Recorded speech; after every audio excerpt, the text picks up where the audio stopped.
국회에서 열린 정부 예산안 시정연설에서 윤석열 대통령이 불참하고 한덕수 국무총리가 대신 나와 대독했습니다. 이 모습을 본 대한민국 의전서열 2위 오원식 국회의장이 일침을 날렸습니다. 3분 풀영상 자막과 함께 시청하겠습니다. 시청하시기 전에 구독 부탁드립니다.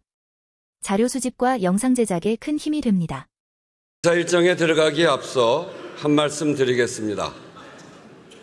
시정연설은 정부가 새 예산안을 국회에 제출하면서 예산 편성 기조와 주요 정책 방향을 국민께 직접 보고하고 국회의 협조를 구하는 국정의 중요한 과정입니다.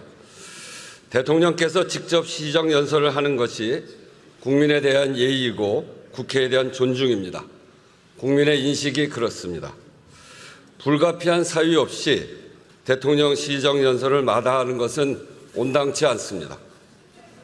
국민들께서도 크게 실망하셨을 것입니다. 민생 위기가 국민의 삶을 심각하게 위협하고 있습니다. 의료 대란, 세수 펑크, 남북 대결과 북러 군사 밀착 등 국민의 고통과 불안을 가중시키는 문제가 한둘이 아닙니다. 총체적 국정 난맥의 심화라고밖에 할 수 없는 비상한 상황입니다. 국민께 설명해야 합니다. 이 난국을 어떻게 타개해 국민이 편안해질 수 있는지 소상히 밝혀야 합니다. 국민은 대통령의 생각을 직접 들을 권리가 있고 대통령은 국민께 보고할 책무가 있습니다. 대통령의 시정연설 거부는 국민에 대한 권리 침해입니다. 국민의 대표기관인 국회의 수장으로서 강력한 유감의 뜻을 표합니다. 대통령께서는 국회 개원식에도 불참했습니다. 민주화 이후 단 한 번도 없었던 일입니다. 불참의 이유도 국민적 동의를 얻었다고 보기 어렵습니다. 이렇게 계속 국회를 경원시해서는 안 됩니다. 국회의 협력을 구하지 않으면 국민이 위임한 국정 운영의 책임을 할 수 없는 현실을 무겁게 직시하시기 바랍니다. 국민이 하늘입니다. 오늘 대독 시정연설이 끝난다고 해도 대통령께서 직접 연설했어야 하는 이유가 사라지는 것은 아닙니다.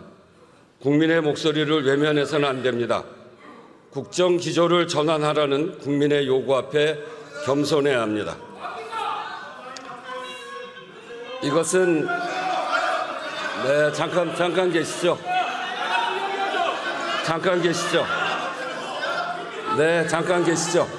제가 오늘